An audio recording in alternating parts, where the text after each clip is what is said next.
한바탕 벌어진 불쇼. 야, 활활 잘 타네요. 미얀마에서도, 쿠바에서도, 아프가니스탄, 파키스탄에서도 활활 타오르는 이거 뭔지 아시나요? 바로 마약입니다. 옹기종기 모여서 마약을 태운다? 이 사람들 대규모 마약 파티를 하는 게 아니라 범죄자들로부터 압수한 마약을 폐기하고 있는 겁니다. 만약 이런 진풍경이 우리나라에서도 펼쳐진다면 올 한해 뉴스에서 가장 많이 들은 말 중 하나, 한국은 더 이상 마약 청정국이 아니다. 이 말처럼 우리나라에 유통된 혹은 유통될 뻔한 마약의 양은 상상을 초월할 정도입니다. 지난해 수사당국이 압수한 마약류는 총 1295kg 정도입니다. 양귀비 나무나 대마나무의 무게는 제외한 수치입니다. 세관에서도 총 1273kg의 마약을 적발했습니다. 수사당국이 이미 밀수된 마약을 압수한다면 세관에서는 마약이 밀수되기 전에 이를 색출해내죠. 마약의 1회 사용량을 생각해보면 정말 파괴적인 양의 마약이 압수된 건데, 여기서 문득 드는 궁금증, 이 마약들 다 어떻게 처리될까요? 설마 우리도? 수사 과정이나 세관 통과 과정에서 압수된 마약은 일단 검찰로 넘어갑니다.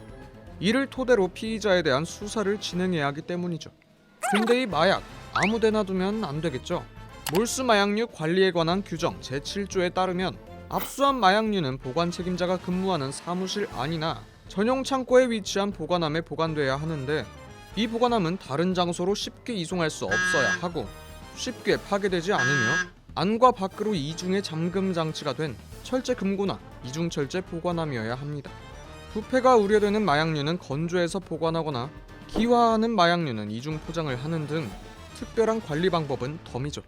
이렇게 조심스레 보관된 마약은 피의자의 범죄 사실이 확정되어야 비로소 처리될 수 있습니다. 그럼 이걸 처리하는 건 누구냐?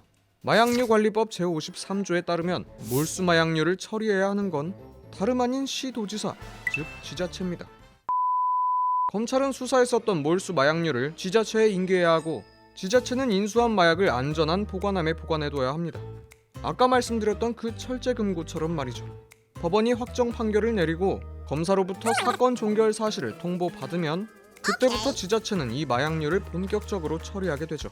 가장 많이 쓰이는 방법은 소각. 네, 맞아요. 마약을 불태워 버리는 거예요. 아니 그럼 우리나라도 이렇게 불쇼하는 거임? 난 본 적 없는데.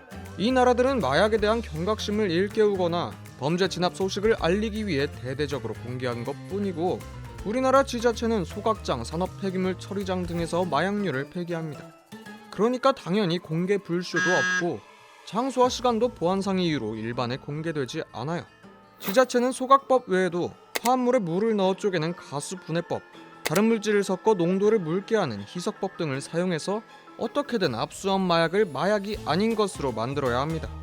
이런 방법을 다 써도 폐기가 안 될 경우에는 지하수를 오염시킬 우려가 없는 지하 1m 이상 땅속에 마약을 파묻어버리거나 바닷물 속에 가라앉히는 방법을 써서라도 철저히 이 세상에서 없애버려야 하죠. 한편 몰수 마약을 폐기하지 않고 누군가에게 분양하는 경우도 있습니다. 마약도 재활용된다는 사실 알고 계셨나요? 당연히 아무나 받을 수 있는 건 아니에요. 학술 연구용으로 쓰려는 경우, 공무상의 시험용으로 쓰려는 경우, 법에 따라 제조 수입된 마약류로 재활용하려는 경우에만 이렇게 복잡하게 생긴 신청서를 작성하고 지자체가 정한 금액을 지불한 후에 몰수 마약류를 분양받을 수 있죠. 압수하고, 넘겨주고, 보관하고, 폐기하기까지 몰수 마약은 여러 손을 거치는 만큼 중간에 유출될 가능성도 높습니다. 때문에 이 모든 과정은 아주 엄격한 규정과 절차 하에 진행되죠. 수사기관에서 지자체에 마약을 인계할 때는 양측 모두가 보관함의 밀봉 상태, 중량 등을 엄밀히 체크해야 하고, 매 건마다 인수인계가 제대로 이루어졌다는 문서를 작성해야 합니다. 또한 도중에 유실되거나 도난당하는 사고를 막기 위해 무장경찰의 파견을 권장하기까지 하죠.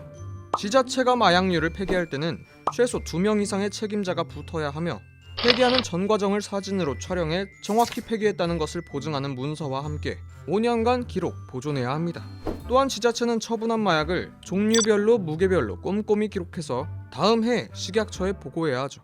말로만 들어도 삼엄한 규칙들, 이게 잘 지켜지기만 하면 정말 좋겠지만 역시나 위반 사례도 있었습니다. 2017년 국정감사 당시 공무원 혼자서 마약류의 폐기를 담당하거나 엄밀히 법으로 양식이 정해져 있는 처분 대장을 제멋대로 작성하는 등의 위반 사례가 드러났죠. 폐기를 담당하는 지자체들과 마약류를 관장하는 식약처의 명백한 관리 소홀이었습니다. 아무리 잘 짜인 체계가 있다고 한들 관리가 이런 식이면 안 되겠죠. 막말로 이때 누가 진짜 빼돌렸을지 어떻게 하나요? 불법 마약은 불법 마약대로 문제인데 이처럼 통제할 수 있는 마약류까지도 사각지대가 드러나며 문제가 되는 상황. 최근엔 병원과 동물병원에서 취급하는 마약류 약물마저 도마 위에 올랐죠.